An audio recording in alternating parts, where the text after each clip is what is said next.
خدا، ضمن عرض سلام خدمت شما دوستان و همراهان گرامی با جلسه 21 آموزش نرم افزار پکت تریسر در خدمت شما هستیم.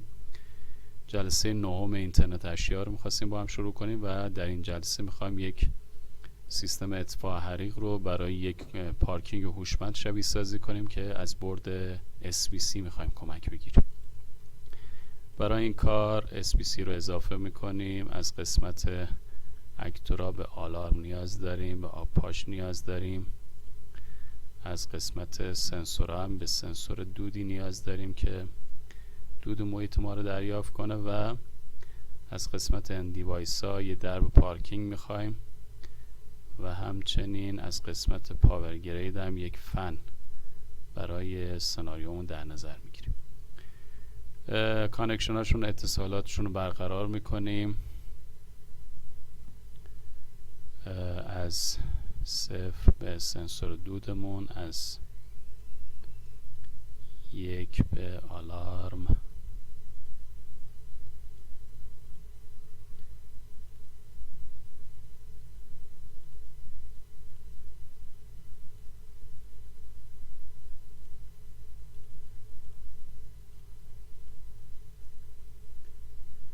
خب محدوده ای رو هم براش در نظر میگیریم.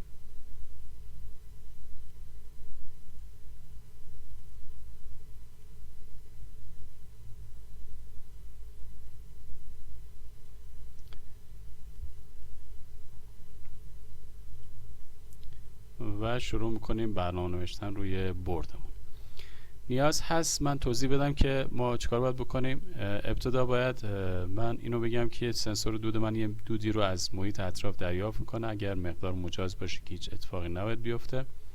اگر از حدی بالاتر رفت باید فن من با سرعت یواش حرکت کنه. اگر باز حد مجاز یه مقدار بیشتر بالاتر رفت که حد بحرانی من حساب شد، فن سرعتش بالاتر ببره، یعنی سرعت زیاد بذاره، آبپاش منو به حساب روشن کنه، آلارم بده و درب پارکینگ هم باز کنه.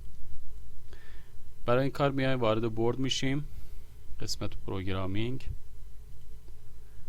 و همچنین میایم شروع میکنیم برنامه نوشتن روش که این کار رو خدمتون عرض خواهیم کرد. قسمت نیو میایم یک عنوانی به پروژه‌مون میدیم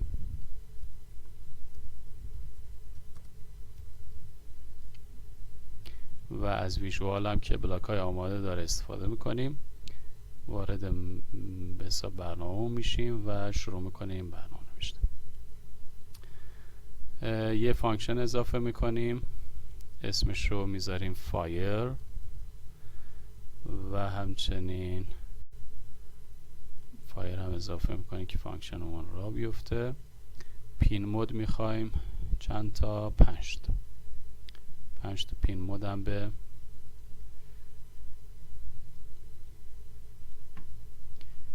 اضافه میکنیم به سناریومون و برنامه‌مون.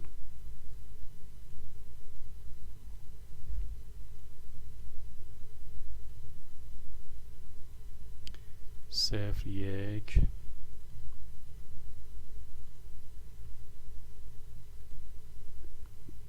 فقط صفرمون به عنوان ورودی از مابقی خروجی هن.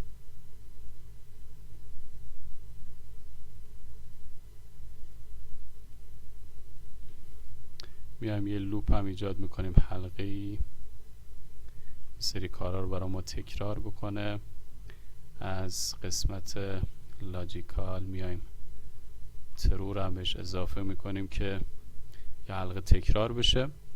چه کار باید برای ما انجام بده؟ یه مقداری رو از سنسور دود ما دریافت کنه توی حلقه که من میام اینجا یک متغیر تعریف کنم، اسمش هم میذارم اسموک. خب بعد میام میگم که متغیر برابر چی باید باشه؟ باید بگیم آنالوگی که از این دریافت میکنه. میام میگیم که آنالوگی که از صفر دریافت میکنه. پرینت هم بهش میدم که مشخص بکنه مقدارش چقدر هست توی سریال اوتپوت نمایش داده بشه و میام اینم قرار میدم، یه دیلی هم براش تعریف کنم که مشکلی بابت برنامه ما پیش نیاد و رانش میکنم. مقداری که اینجا الان مشاهده میکنین صفره، این داره صفر رو تکرار میکنه، پس خب مسلم هم همینجور هست که دودی رو توی محیط دریافت نمیکنه. برای اینکه دود دریافت کنه و ما بتونیم کار رو انجام بدیم نیاز هست من خودرو اضافه کنم.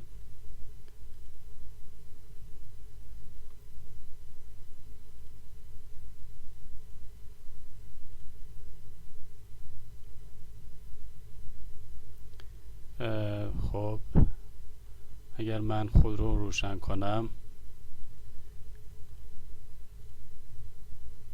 باز همون مقدار صفر تا 4 تا خودرو که روشن میشه. عددی که به حسابی سنسور به ما میده از 0 تا 255 هست. با 4 تا خودرویی که روشن میشه تو محیط اطراف 4 به ما میده. اگر من بیام 2 تا خودرو دیگه هم اضافه کنم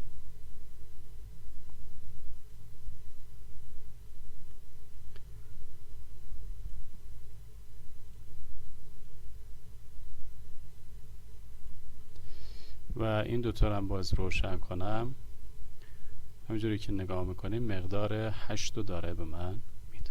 خب پس دریافتی سنسور دود من اینقدر.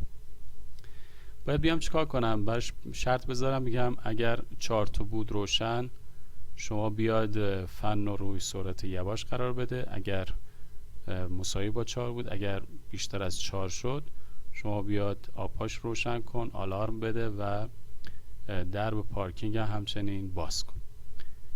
برای این کار میام چیکار میکنم؟ میگم که شما باید بیای به شرط بذاریم. میگیم که یه لاجیکالی تعریف میکنم، میگم که اینجا بیاد یه شرطی تعریف بشه.